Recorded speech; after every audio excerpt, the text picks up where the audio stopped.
बेटा जैसे आपको पता है कि फिलहाल हमारा रिवीजन चल रहा है, वो भी आपके बोर्ड एग्जाम को ध्यान में रखते हुए।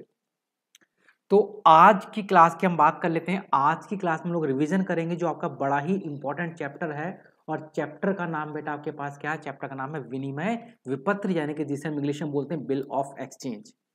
तो जल्दी से आप सभी लोग लाइव आ जाइए।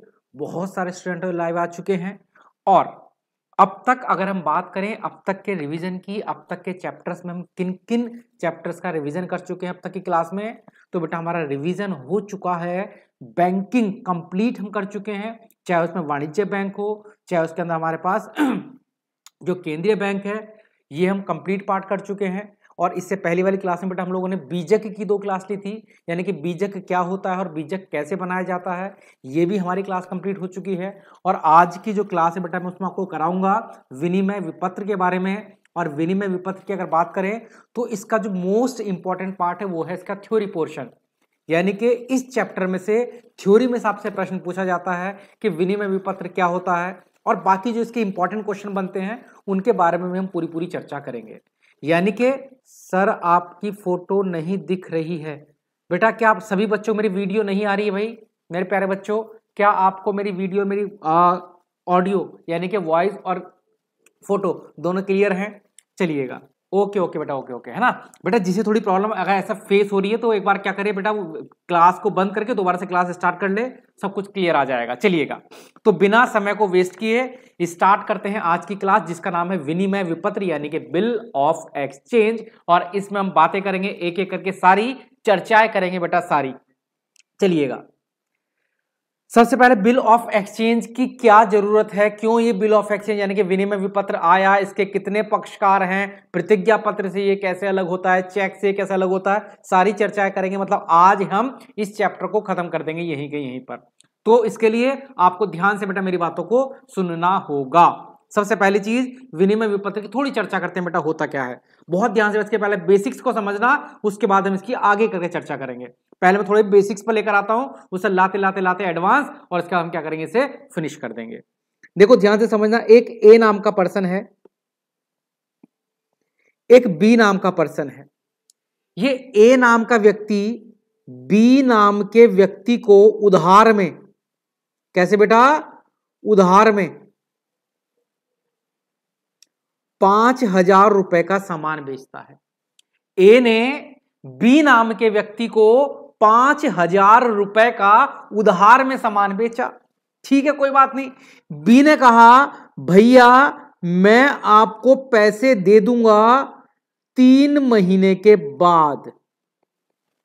बी ने क्या बोला कि भैया मैं आपको पैसे कब दूंगा? 3 महीने के बाद। ए ने बी को उधार में सामान बेचा, बी ने कहा पैसे दूंगा 3 महीने के बाद। कोई दिक्कत नहीं है, कोई परेशानी नहीं है। जैसे ही 3 महीने पूरे हो गए, जैसे ही 3 महीने पूरे हुए, ए भागा भागा गया कि बी भैया 3 महीने हो गए, मेरा पैसा दे दो। सीधी सी बात है, 3 महीने हो गए, अब तो बी पैसा देगा। बी ने बोला ए से, बी ने बोला ए से, जब ए भागा भागा किसके पास गया? बी के पास। ए ने कहा भैया मैंने तुम्हें ना उधार में सामान बेचा था 3 महीने पहले, तुमने कहा था मुझे पैसे 3 महीने बाद दोगे, आज 3 महीने पूरे हो गए, लो मेरा पैसा दे दो। अब बी क्या कह रहा है? बी ए से क्या कहता है? बी ए से कहता है भैया आप कौन? ए ने कहा कैसी बात कर रहा है भाई, तू तो मेरा दोस्त है, मैंने तुझे उधार में सामान बेचा था। तो बी ने कहा मैं ना जानता तू कौन है, ना मैंने तुझसे कभी सामान खरीदा था, ना मेरे ऊपर तेरा कोई उधार है, सबूत दिखा क्या उधार है। ए ने कहा सबूत तो कुछ नहीं है, बस तूने कहा था 3 महीने बाद दे दूंगा, दोस्ती यारी की बात है, आपस की बात है, इसमें क्या सबूत होगा, ला मेरे पैसे दे दे। बी ने पैसा देने से मना कर दिया। बी ने कहा भैया क्यों पैसे दे दूं, सबूत दिखा, क्या सबूत है, किस कागज पर मैंने लिख कर दिया कि मैं तुझे पैसे दूंगा। और सीधी सी बात यही हुई, इसी वजह से, ताकि इस तरह की दिक्कत पैदा ना हो, आपस में लड़ाई पैदा ना हो, दोस्त दोस्त का दुश्मन ना बन जाए, महिला पुरुष की महिला महिला की दुश्मन ना बन जाए, पुरुष पुरुष के दुश्मन ना बन जाए, आपसी मतभेद ना हो, लड़ाइयां ना हो, इसके लिए एक पत्र बनाया गया जिसका नाम रखा गया विनिमय विपत्र। क्या नाम रखा गया? विनिमय विपत्र। देखो विनिमय विपत्र का क्या खेल है, क्या होता है, ध्यान से समझना। जब ए क्या करेगा ना बेटा, जब ए बी को सामान बेचेगा, जिस दिन ए बी को सामान बेचेगा उसी दिन, ध्यान से सुनना, उस ही दिन ए सामान के साथ साथ एक कागज भी भेजेगा बी के पास, सामान भी देगा और साथ में एक कागज भी भेजेगा। और जानते हो उस कागज पर ए क्या लिखेगा? उस कागज पर ए लिखेगा कि बी तू मुझे 3 महीने बाद या मेरे बताए गए व्यक्ति को 3 महीने बाद तू पैसे देगा। क्या लिख कर देगा बेटा? ए सामान भी बेचेगा, साथ में एक कागज पर क्या लिख कर देगा कि बी मैं तुझे आज्ञा देता हूं कि 3 महीने बाद तू मुझे पैसे देगा। और बी क्या करेगा? उस कागज पर साइन करेगा अपने, और साइन करके किसे लौटा देगा? ए को। अब ए के पास एक सबूत आ गया। याद रखना, एक बार दिक्कत होती है कि लिखता कौन है विनिमय विपत्र? कौन लिखेगा? जो सामान बेचता है वही विनिमय विपत्र लिखता है। और उस पर क्या लिखता है? उस पर वो आदेश देता है कि बी मैं तुझे आदेश देता हूं कि तू मुझे 3 महीने बाद पैसे देगा या मेरे बताए गए व्यक्ति को पैसे देगा। और बी उस पर साइन करेगा। बी क्या करेगा? उस पर साइन करेगा।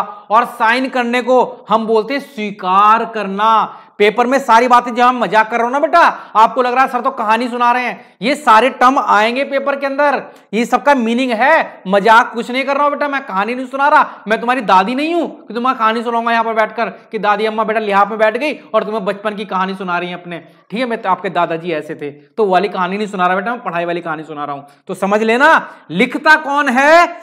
जो सामान बेचता है। और बी क्या करता है? उसे स्वीकार करता है। स्वीकार का मतलब उस पर साइन करता है, उस पर साइन करता है कि हां मैं स्वीकार करता हूं, मैं 3 महीने बाद पैसे दूंगा।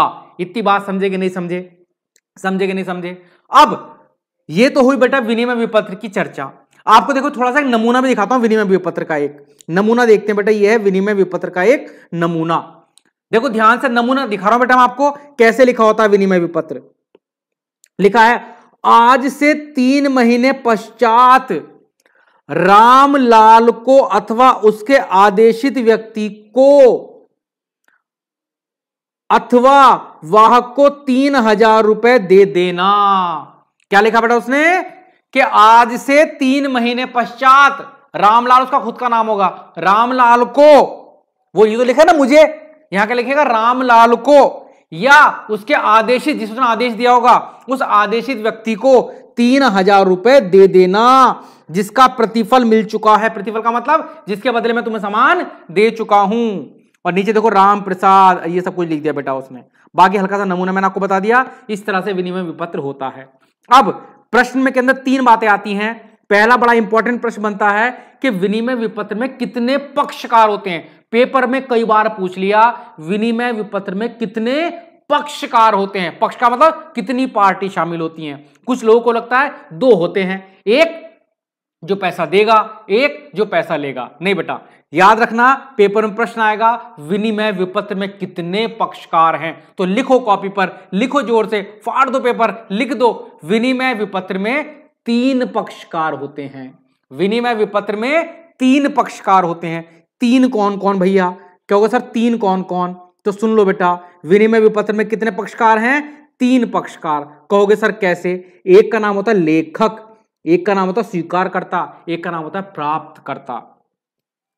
लगभग लगभग ये दोनों एक ही होते हैं, ये दोनों एक ही हैं, लेकिन फिर भी 3 पक्षकार माने जाते हैं। एक लेखक जो विनिमय विपत्र लिखेगा, जो कहेगा कि तुम मुझे या मेरे आदेशित व्यक्ति को पैसे दोगे, एक वो व्यक्ति। एक जिस पर साइन करेगा कि हां भैया, चिल्ला क्यों रहा है, दूंगा पैसे, ये साइन करने वाला व्यक्ति। और तीसरा कौन व्यक्ति हो गया फिर? ये तीसरा व्यक्ति कौन हो गया? तीसरा व्यक्ति है जिसे पैसा मिलेगा। देखो सोचो, अब थोड़ी बात को ध्यान से समझना, ध्यान से समझना। आप में से मैं किसी एक का नाम ले लेता हूं भाई, किसका नाम लूं? चलो जी, एक मौर्य जी यहां पर, रंगलाल मौर्य। समझो बेटा, मैंने मौर्य जी को उधार में सामान बेचा, मैंने मौर्य जी को उधार में सामान बेचा, और मौर्य जी को मैंने कागज लिख कर दिया कि तुम मुझे या मेरे आदेशित व्यक्ति को पैसे दोगे। तो लिखने वाला कौन हो गया? मैं कौन हो गया बेटा? लेखक। मौर्य जी क्या करेंगे? स्वीकार। जो तुम में से बेटा कोई मेरी वीडियो देख रहा है, आप में से कोई मौर्य जी हो बेटा, है ना, तुमने स्वीकार किया, तुम स्वीकार करता हो गया। और लास्ट में बेटा मैंने मौर्य जी को बोला कि तुम ना इसे हरिओम को पैसे दे देना, हरिओम को। मुझे उसमें क्या लिखा होगा? मुझे या मेरे आदेशित व्यक्ति जिसे मैं आदेश दूंगा। तो मैंने आपसे क्या बोल दिया एंड में कि जो बेटा आप कौन हो भाई? मौर्य जी हो। मौर्य जी आप ना पैसे मुझे मत दो, मेरे बताए गए व्यक्ति से दे दो, हरिओम को दे देना। तो एक तो हो गया मैं जिसने लिखा, लेखक।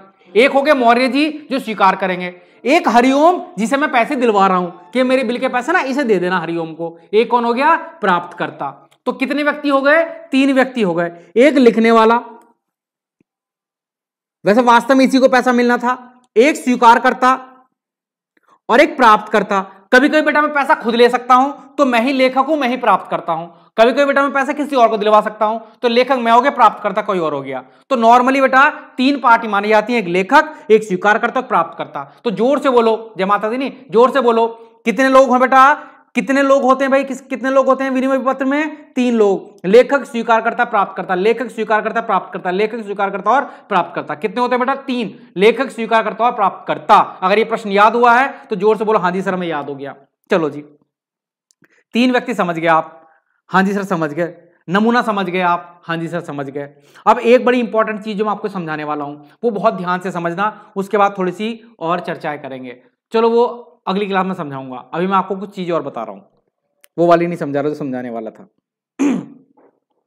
चलो जी, अब मैं आपको समझाने वाला हूं बेटा 2 चीजों में अंतर, बहुत ही इंपॉर्टेंट है। इसे मैं यहां पर साइन कर देता हूं अपने, और मैं यहां पर लिख देता हूं कि जो इसी में समझा रहा हूं ये इंपॉर्टेंट नहीं, वेरी वेरी वेरी इंपॉर्टेंट है, पेपर में कई बार पूछी जा चुकी है। आपको यकीन ना हो तो समझ लेना। ओहो, क्या पूछी जा चुकी है भाई? सॉरी, ये है इंपॉर्टेंट चीज जो पेपर में कई बार पूछी जा चुकी है। इंपॉर्टेंट चीज, विनिमय विपत्र और प्रतिज्ञा पत्र में अंतर। अच्छा, आप जितने बच्चे मुझे देख रहे हो जरा एक बार बताओ कितने ऐसे बच्चे हैं जिन्हें विनिमय विपत्र और प्रतिज्ञा पत्र में अंतर पहले से पता है? जरा हाथ उठाओ बेटा जोर से, ऐसे करके हाथ उठा देना। जिसे नहीं पता वो नो लिख देना। विनिमय विपत्र और प्रतिज्ञा पत्र में क्या अंतर होता है, देखते हैं कितने बच्चों को पता है और कितने बच्चों को वास्तव में पता है प्रतिज्ञा पत्र क्या होता है। विनिमय विपत्र और प्रतिज्ञा पत्र इंपॉर्टेंट प्रश्न है, ये पेपर में आएगा। मैं वही सारी चीजें करा रहा हूं जो इंपॉर्टेंट है, जो इंपॉर्टेंट नहीं है तो चर्चा ही नहीं कर रहा बेटा मैं, क्योंकि अब तो समय आ गया है सिर्फ इंपॉर्टेंट की, है ना, अब सीखने का समय चला गया। और चलो जी, विनिमय विपत्र और प्रतिज्ञा पत्र में अंतर तो समझो बेटा ध्यान से। ओहो, बहुत सारे बच्चों को पता है, वाह भाई वाह, रंगलाल मौर्य, मजे कर दिए बेटा आपने, बहुत बढ़िया भाई, बहुत बढ़िया बहुत बढ़िया। चलो बहुत सारे बच्चों को पता है, खैर जिन्हें नहीं पता उन्हें मैं बता दूंगा, है ना। अब ये प्रतिज्ञा पत्र क्या होता है इसके बारे में बात करते हैं, और विनिमय विपत्र क्या होता है। देखो जी, प्रतिज्ञा पत्र की यह बात याद रखना, प्रतिज्ञा पत्र क्या है? मैंने किसी से उधार पैसे लिए, मैंने किसी से उधार पैसे लिए तो मैं उसे एक कागज दे रहा हूं, उस कागज पर लिखकर दे रहा हूं ऐसे करके कि हे पार्थ, मैं तुम्हें वचन देता हूं 3 महीने बाद मैं तुम्हें पैसे दूंगा। मैंने एक कागज लिखा, उस कागज पर क्या लिखा? मैंने उस कागज पर लिखा कि हे बंधु, मैं प्रतिज्ञा लेता हूं कि मैं तुम्हें 3 महीने बाद या तुम्हारे बताए गए व्यक्ति को 3 महीने बाद इतने पैसे दूंगा। यहां मैं प्रतिज्ञा ले रहा हूं पैसे देने की, इसे मैं क्या बोलूंगा? प्रतिज्ञा पत्र। क्या बोलूंगा मैं इसे? प्रतिज्ञा पत्र। इसमें नॉर्मली 2 पार्टी कहलाती हैं, एक जो प्रतिज्ञा ले रहा है पैसे देगा, और एक कौन? जिसे पैसे मिलेंगे। बस 2 ही पार्टी हैं प्रतिज्ञा पत्र में, 2 पार्टी होती हैं। एक प्रतिज्ञा लेने वाला कि मैं प्रतिज्ञा लेता हूं तुम्हें पैसे दूंगा। मैंने, इसमें याद रखना, जो पैसे देने वाला है ना बेटा वो लिखता है। पेपर में प्रश्न आता है कभी कभी कि प्रतिज्ञा पत्र कौन लिखेगा? प्रतिज्ञा पत्र इसमें कौन लिखता है? जिसे पैसे देने हैं, जिसे पैसे देने हैं, यानी इसे बोलते हैं लेनदार, एक तरह से जो लेनदार है, ठीक है, जिसे पैसे देने हैं वो इस पत्र को लिखता है। प्रतिज्ञा पत्र कौन लिखता है? जिसे पैसे देने हैं। इसमें कितने पक्षकार होते हैं? 2 पक्षकार होते हैं, और इसमें प्रतिज्ञा होती है कि मैं वचन देता हूं तुम्हें पैसे दूंगा। जबकि याद रखना, जो विनिमय विपत्र मैंने अभी भी आपको बताया था, क्या बताया था बेटा? विनिमय विपत्र, उसमें प्रतिज्ञा नहीं होती। विनिमय विपत्र में आदेश होता है। और विनिमय विपत्र कौन लिखता है? जिसे पैसे लेने थे वो लिखेगा कागज पर कि मैं तुम्हें आदेश देता हूं, तुम मुझे 3 महीने बाद पैसे दोगे। और जिसे आदेश दिया वो इसे स्वीकार करेगा कि हां मैं आपके आदेश को प्रभु स्वीकार करता हूं। तो याद रखना, विनिमय विपत्र जिसे पैसे मिलेंगे वो लिखेगा, प्रतिज्ञा पत्र जिसे पैसे देने होते हैं वो लिखता है। तो प्रतिज्ञा पत्र कौन लिखता है? पैसे देने वाला। विनिमय विपत्र कौन लिखता है? पैसे लेने वाला। और याद रखना, जिसमें मैंने प्रतिज्ञा कर दी कि मैं प्रतिज्ञा लेता हूं तुम्हें पैसे दूंगा, अब किसी की स्वीकृति की आवश्यकता नहीं है। देने वाला खुद, देने वाला जो पैसे देने वाला है वो खुद प्रतिज्ञा ले रहा है कि मैं प्रतिज्ञा लेता हूं मैं तुम्हें पैसे दूंगा। अब क्या स्वीकार की आवश्यकता है? यहां तो मैंने खुद वचन दे दिया, मेरा वचन ही है शासन। कौन सी पिक्चर थी बेटा? वो RRR थी क्या? प्रतिज्ञा, छोड़ो जो भी कुछ है ना, कि मैं प्रतिज्ञा लेता हूं मैं तुम्हें पैसे दूंगा। तो जब प्रतिज्ञा ले ली तो याद रखना, प्रतिज्ञा पत्र में स्वीकृति की आवश्यकता नहीं है। कोई स्वीकार थोड़ी करेगा कि अच्छा तुम मुझे आज्ञा दे रहे हो, सॉरी तुम वचन दे रहे हो, मैं तुम्हारा वचन स्वीकार कर रहा हूं। तो वचन स्वीकार नहीं किया जाता। तो याद रखना, आदेश स्वीकार किया जाता है। तो फिर से आप थोड़ा कंफ्यूज हो गए, मैं कंफ्यूजन को दूर करता हूं। प्रतिज्ञा पत्र में स्वीकृति की आवश्यकता नहीं होती, विनिमय विपत्र में स्वीकृति की आवश्यकता होती है। विनिमय विपत्र प्राप्तकर्ता लिखता है, जबकि प्रतिज्ञा पत्र देता, जो पैसे देने वाला है वो लिखता है। विनिमय विपत्र में 3 पार्टी होती हैं, प्रतिज्ञा पत्र में केवल 2 पार्टी होती हैं। हाँ, बाहुबली पता है, बाकी चीजें ना पता बेटा तुम्हें, ठीक है। विनिमय विपत्र में 3 पार्टी होती हैं, प्रतिज्ञा पत्र में 2 पार्टी होती हैं। अब थोड़ी सी चर्चा कर लेते हैं बेटा। विनिमय विपत्र और प्रतिज्ञा पत्र के अंतर नंबर 1 में, विनिमय विपत्र में 3 पक्ष होते हैं जबकि प्रतिज्ञा पत्र में 2 पक्ष होते हैं। बेटा मैं उम्मीद करता हूं कि मेरे साथ साथ आप रट जाए। इसकी स्वीकृति आवश्यक होती है, विनिमय विपत्र को स्वीकार करना पड़ेगा बेटा, जो पैसे देगा वो तो स्वीकार करेगा, जबकि इसकी स्वीकृति आवश्यक नहीं होती। इसे ऋणदाता लिखता है। विनिमय विपत्र कौन लिखता है मेरे प्यारे बच्चे? जो शुरू से मेरी क्लास ले रहे होंगे उन्हें पता होगा विनिमय विपत्र कौन लिखता है? ऋणदाता, पैसे देने वाला मतलब जिसने ऋण दे रखा है, जिसे वास्तव में पैसा मिलेगा, ऋणदाता लिखता है। इसे ऋण लेने वाला स्वयं लिखता है, भैया मैंने तुमसे ऋण लिया है, मैं प्रतिज्ञा लेता हूं मैं तुम्हें पैसे दे दूंगा, घबराओ मत, मैं पैसे दे दूंगा। तो प्रतिज्ञा पत्र ऋण लेने वाला लिखता है और विनिमय विपत्र ऋण देने वाला लिखता है, जिसने ऋण दे रखा है, जिसे पैसा मिलेगा। इसके भुगतान पाने वाला, इसमें लेखक भुगतान पाने वाला बन सकता है। हमने भी पढ़ा था ना कि जो लेखक होता है वो चाहे तो खुद पैसा ले सकता है, तो इसमें लेखक भुगतान पा भी सकता है, जबकि इसमें भुगतान पाने वाला लेखक नहीं होता। इसमें लेखक कौन है? जो वचन दे रहा है, मैं 3 महीने बाद पैसा दूंगा, अब मैं ही पैसा दूंगा, मैं ही पाने वाला थोड़ी हो सकता हूं। तो याद रखना, प्रतिज्ञा पत्र में लेखक कभी पैसे पाने वाला प्राप्तकर्ता नहीं हो सकता। इसमें धन चुकाने का आदेश होता है। विनिमय विपत्र में आदेश दिया जाता है कि हे बेवकूफ बच्चे, तुम मुझे पैसे दोगे, मैं तुम्हें आदेश देता हूं। तो विनिमय विपत्र में आदेश दिया गया है पैसे देने का, जबकि इसमें प्रतिज्ञा पत्र में स्वयं वो प्रतिज्ञा लेता है, मैं प्रतिज्ञा लेता हूं पैसे दूंगा, प्रतिज्ञा लेता हूं कि मैं पैसे दूंगा, है ना। उसका सर धड़ से नहीं करते कलम, पता नहीं क्या, मुझे तो याद भी नहीं रहता यार डायलॉग, तुम लोग पता नहीं कहां से याद कर लेते हो। कटती नहीं करती है उसकी गर्दन, उंगली नहीं काटते, जो भी कुछ था। हाँ, तो समझ गए बात को, इतनी बातें याद हो गई। विनिमय विपत्र में 3 पक्षकार हैं, इसमें 2 पक्षकार हैं। इसकी स्वीकृति आवश्यक है, स्वीकृति आवश्यक नहीं है। इसमें ऋण दाता लिखता है, इसे ऋण प्राप्त करने वाला लिखता है। इसमें लेखक भुगतान पाने वाला बन सकता है, इसमें लेखक भुगतान पाने वाला नहीं बन सकता। इसमें धन चुकाने का आदेश दिया जाता है, इसमें धन चुकाने की बेटा प्रतिज्ञा ली जाती है। इसकी 3 प्रतिलिपि होती है, इसकी सिर्फ 1 ही प्रतिलिपि होती है। और थोड़ा सा आगे बात कर लेते हैं, बस बाकी क्या बात करोगे, खत्म। 2 2 4 2 6 हो गए, 6 नंबर का आएगा, उससे ज्यादा चक्कर में पढ़ने की आवश्यकता नहीं है, पागल वागल बनने की कोई आवश्यकता नहीं बेटा। बाकी पागल बनना तो वो पहले बनते जब हम पहले पढ़ा रहे थे, जिसे सारे अंतर चाहिए, जिसे पूरा डीपली पढ़ना, वो पुरानी क्लास भैया पढ़ सकता है। चूंकि अब समय नहीं है, मुझे आगे भी पढ़ाना है, आपका पर्चा आ गया है। चलो जी, अब एक और इंपॉर्टेंट प्रश्न बनता है जो पेपर के अंदर पूछा गया है, कई बार पूछा गया है। क्योंकि बेटा हमारा जो पुराना इतिहास है, या फिर मैं बोल सकता हूं बेटा जो हमारा एक्सपीरियंस है वो बोल रहा है, और एक्सपीरियंस मुझसे कह रहा है कि सर जी ने बच्चों को एक चीज और पढ़ा देना, चेक और विनिमय विपत्र में अंतर। ये भी पेपर में कई बार पूछा गया है। ये मेरे मन ने मुझसे कहा, मैंने मन से कहा ठीक है मैं पढ़ा रहा हूँ, मन तो घबरा क्यों रहा है, घबरा मत, सब पढ़ाऊंगा मैं इन बच्चों को। हाँ जी, तो अगली चीज है चेक और विनिमय विपत्र में अंतर, और मैं ये मानता हूं कि मेरे से पहले तुम लोगों को इसका अंतर आता होगा। आता है तो अच्छी बात है, लेकिन एक बार रिवाइज भी हो जाएगा तो पेपर वाले दिन आपको पढ़ना नहीं पड़ेगा मेरे बच्चे, ठीक है। चेक और विनिमय विपत्र में अंतर की बात कर लेते हैं। कुछ बच्चे कह रहे हैं आई एम लेट, कोई बात नहीं बेटा, यहां कितना लेट हो जाना, पर्चे में लेट मत जाना, क्योंकि वहां पर लेट अलाउड नहीं है, फिर रोते रह जाओगे, कहते रहोगे हे ईश्वर हे अल्लाह, हमसे ऐसी क्या गलती हो गई, हमसे ऐसी क्या भूल हो गई, हमारा पेपर छूट गया और गलती तुम्हारी थी, दोष दोगे ईश्वर को अपने अल्लाह को, ठीक है। चलिएगा, तो चेक और विनिमय विपत्र में अंतर की बातचीत कर लेते हैं। चेक और विनिमय विपत्र, पहली चीज याद रखना, जो हम विनिमय विपत्र बेटा क्या होता है, हम जब विनिमय विपत्र लिखते हैं, मैंने ये बोला था विनिमय विपत्र लिखते हैं वो किसी व्यक्ति पर लिखते हैं कि तुम मुझे पैसे दोगे, है ना, तुम मुझे खून दोगे मैं तुम्हें आजादी दूंगा।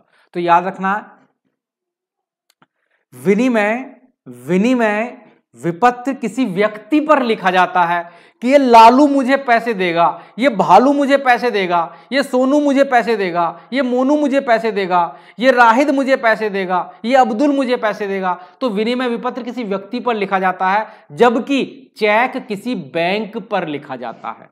विनिमय विपत्र व्यक्ति पर लिखते हैं, चेक बैंक पर लिखते हैं, बैंक के नाम लिखते हैं। बेटा याद रखना, ये पंजाब नेशनल बैंक वाले मुझे पैसा देंगे, जिस बैंक का चेक होता है बेटा वो बैंक वाले पैसा देते हैं। तो चेक बैंक के ऊपर लिखा जाता है, विनिमय विपत्र व्यक्ति के ऊपर लिखे जाते हैं। ये अंतर याद रख लोगे, मैं वहां नहीं दिखा रहा, आपको डायरेक्ट बता रहा हूं। पहला अंतर याद हो गया, चेक व्यक्ति पर लिखा जाता है, विनिमय विपत्र बैंक पर लिखा जाता है। और जो मेरे बच्चे समझदार बच्चे हैं, समझदार बच्ची होती हैं, वो मेरी गैल मतलब मेरे साथ साथ कॉपी पर लिख भी लेती हैं। छोटा छोटा लिख लो कि चेक व्यक्ति पर लिखते हैं, सॉरी चेक बैंक पर लिखते हैं, विनिमय पत्र व्यक्ति पर लिखते हैं। लिख भी लोगे, हल्का सा याद भी हो जाएगा। क्या दिक्कत आ रही, बैठे वैसे तुम क्या कर रहे हो, खेल ही तो रहे थे, पढ़वड़ कोई नहीं रहा था। बहुत सारे बच्चे सोच रहे होंगे कि सर जी हमारा टाइम खराब हो रहा, हम तो बैठे बैठे पढ़ रहे थे। अरे मूर्ख, एक गाल पे तुम्हारा इतनी देर से यहीं से तमाचा फेंक के मारेंगे। कोई नहीं पढ़ रहा था, तुम टीवी देख रहे थे, बहुत सारे बच्चे रील देख रहे थे, और रील क्या वो YouTube देख रहे थे, देखते देखते शॉर्ट्स आ गए, यूपर करते चले गए, मन भावन शॉर्ट आते चले आ रहे हैं। जो जिस चीज को पसंद करता है, YouTube आजकल बड़ा चालाक है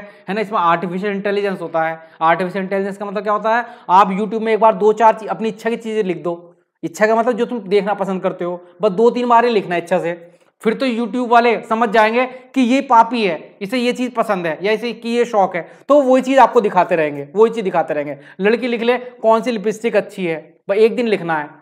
अब डेली लिपस्टिक आती रहेगी, ये लगाओ फेयर एंड लवली वाली लिपस्टिक लगाओ, ये लगाओ फलाना लगाओ। लड़के लिख दे कौन सी सिगरेट पसंद है, ये कौन सी सिगरेट से कम धुआं आता है, कौन सी सिगरेट पीने से पापा जी को अब्बू को पता नहीं चलता, बस एक दिन लिख दो। रोज ऐसी वीडियो आती रहेंगी, ये सिगरेट पियो अब्बू को पता ही नहीं लगेगा, है ना, ये सिगरेट पियो ये पता नहीं लगेगा, फलाना ढिमकाना। मतलब बड़े चालाक होते हैं बेटा, और ये चीज आप देखते रहते हो। खैर छोड़ो, मजाक वाली बात थी, वापस आते टॉपिक पर।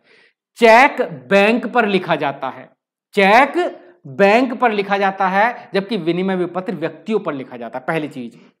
दूसरा अंतर, चेक के स्वीकृति की आवश्यकता नहीं होती है, चेक में स्वीकृति की आवश्यकता नहीं होती, बैंक में स्वीकृति की आवश्यकता, सॉरी चेक में स्वीकृति की आवश्यकता नहीं होती, विनिमय विपत्र को स्वीकार कराना पड़ता है। हम पता बेटा, वो हम लिखते थे, वो दूसरा शख्स स्वीकार करता था। तो विनिमय विपत्र में स्वीकृति की आवश्यकता होती है, चेक में स्वीकृति की आवश्यकता नहीं होती। 2 चीजें पता लग गई, हाँ जी सर पता लग गई।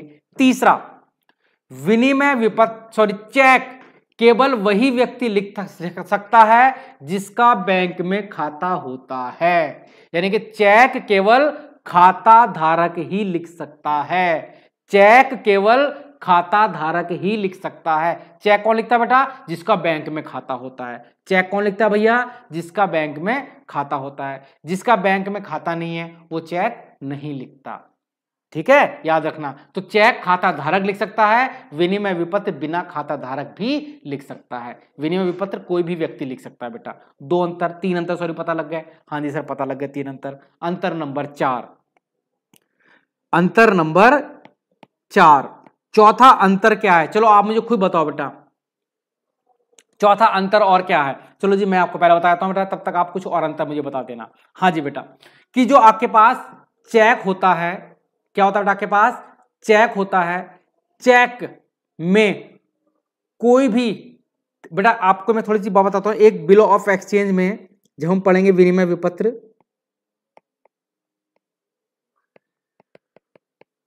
इंग्लिश में बिल ऑफ एक्सचेंज बोलते हैं बेटा, विनिमय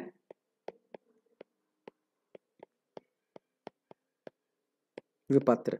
बेटा क्या होता है जब विनिमय विपत्र होता है ना बेटा, जितने महीने का विनिमय विपत्र लिखा जाता है उसमें हमेशा ना 3 दिन एक्स्ट्रा मिलते हैं। अगर थोड़ी सी बात अभी समझना, बाकी मैं इसके बारे में कल चर्चा करूंगा, कल आपको बहुत सही करके पढ़ाऊंगा, ये कॉन्सेप्ट मैं कल आपको पढ़ाने वाला हूं। विनिमय विपत्र में बेटा क्या होता है, 3 मिलते हैं आपके पास, जिसे हम बोलते हैं ग्रेस पीरियड। 3 दिन का बेटा आपके पास क्या होता है? ग्रेस पीरियड होता है। ग्रेस पीरियड का मतलब, जैसे सपोज करो मैंने एक विनिमय विपत्र लिखा कि तुम मुझे 4 महीने बाद पैसे दोगे, तो याद रखना 4 महीने बाद पैसे देने के लिए मैंने आपको बोला है, तो आप मुझे 4 महीने बाद नहीं दोगे, आपको समय मिलेगा 4 महीने प्लस 3 दिन एक्स्ट्रा मिलेंगे। 4 महीने प्लस 3 दिन एक्स्ट्रा, तो 3 दिन एक्स्ट्रा मिलते हैं बेटा, उसे हम बोलते हैं ग्रेस पीरियड। एक बच्चा मुझसे पूछ रहा था कि सर ग्रेस पीरियड क्या होता है। बाकी इस ग्रेस पीरियड के बारे में हम चर्चा करेंगे बेटा कल अच्छी तरह से। कल मैं आपको यही सिखाने वाला हूँ, 3 दिन, 2 दिन, 4 दिन। खैर वापस आते हैं बेटा, चलो जल्दी जल्दी से हल्का हल्का करके यही पढ़ लेते हैं बिना समय लिखे। देखो इसे वही लिख सकता है जिसका बैंक में खाता होता है। विनिमय विपत्र में चलते हैं, इसे कोई भी लिख सकता है। यह केवल बैंक के ऊपर लिखा जाता है, यह किसी भी व्यक्ति, फर्म या संस्था के ऊपर लिखा जा सकता है। यह अपने ही देश में लिखा जाता है, चेक सिर्फ अपने देश में चलता है। और विनिमय विपत्र देशी भी होते हैं और विदेशी भी होते हैं। समझ रहे हो बेटा बात को? यह दर्शनी और मुद्दती, इसके बारे में चर्चा कल करेंगे जब मैं आपको हुंडी कराऊंगा बेटा। इसे रेखांकित किया जाता है। बेटा जिन्होंने मेरी चेक वाली क्लास ले रखी है उन्हें पता है बेटा, चेक में हम साइड में 2 लाइन खींचते बोलते हैं रेखांकित करना। चेक को रेखांकित किया जाता है, जबकि विनिमय विपत्र को रेखांकित नहीं किया जाता। इसमें स्वीकृति की आवश्यकता नहीं होती है। चेक में कोई स्वीकृति की आवश्यकता नहीं है, इसमें स्वीकृति की आवश्यकता होती है। उसके अलावा मैं थोड़ा हल्का करा रहा हूं बेटा आपको, इस पर कोई स्टैंप नहीं लगानी होती, इस पर मूल्य अनुसार स्टैंप लगाई जाती है। चेक में कोई अनुग्रह दिवस नहीं होता। अनुग्रह दिवस का मतलब जो 3 दिन एक्स्ट्रा मिलते हैं बेटा, ये अनुग्रह दिवस क्या है इसके बारे में कल चर्चा करेंगे। कल वेरी इंपॉर्टेंट क्लास होगी बेटा, कल कोई भी नहीं छोड़े। 3 नंबर का ऐसा प्रश्न कराऊंगा जो पेपर के अंदर आता है, जिसमें आपको ड्यू डेट यानी कि देय तिथि निकालनी होती है, वो हम कल चर्चा करेंगे। इसमें अनुग्रह दिवस नहीं होते, इसमें अनुग्रह दिवस होते हैं, 3 दिन एक्स्ट्रा जो मिलते हैं। तो बेटा कुल मिलाकर मैं आपको 6 इसमें पॉइंट कराने थे, 6 के 6 पॉइंट एक बार देख लेते हैं। इसे वही लिख सकता है जिसका बैंक में खाता है, इसे कोई भी लिख सकता है। दूसरा यह कौन बेटा, चेक केवल बैंक के ऊपर लिखा जाता है, इसे किसी भी व्यक्ति के ऊपर लिखते हैं। इसे यह केवल देश में लिखा जाता है, यह देशी और विदेशी दोनों हो सकता है। इसे रेखांकित कर सकते हैं चेक को, इसे रेखांकित नहीं कर सकते। इसे स्वीकृति की आवश्यकता नहीं होती, इसे स्वीकृति की आवश्यकता होती है। 2, 2, 4 और 1, 5 हो गए। और छठा, इस पर स्टैंप की आवश्यकता नहीं होती, जबकि इस पर स्टैंप की आवश्यकता होती है। और 7वां, चेक में कोई अनुग्रह दिवस नहीं होते और विनिमय विपत्र में अनुग्रह दिवस होते हैं। चलिएगा, इसी के साथ हम चर्चा आज की क्लास यहीं पर समाप्त करते हैं और कल हम फिर से क्लास लेंगे। कल मैं आपको इसमें बड़ी इंपॉर्टेंट चीज कराने वाला हूं जो पेपर के अंदर आती है। आज भी जो कराई बेटा वो भी इंपॉर्टेंट थी, कल जो कराएंगे वो भी इंपॉर्टेंट होगी। चलिएगा, इसी के साथ आज की क्लास को समाप्त करते हैं। जय हिंद, जय भारत। अच्छे से अपना ध्यान रखना, अच्छे से अपना ख्याल रखना।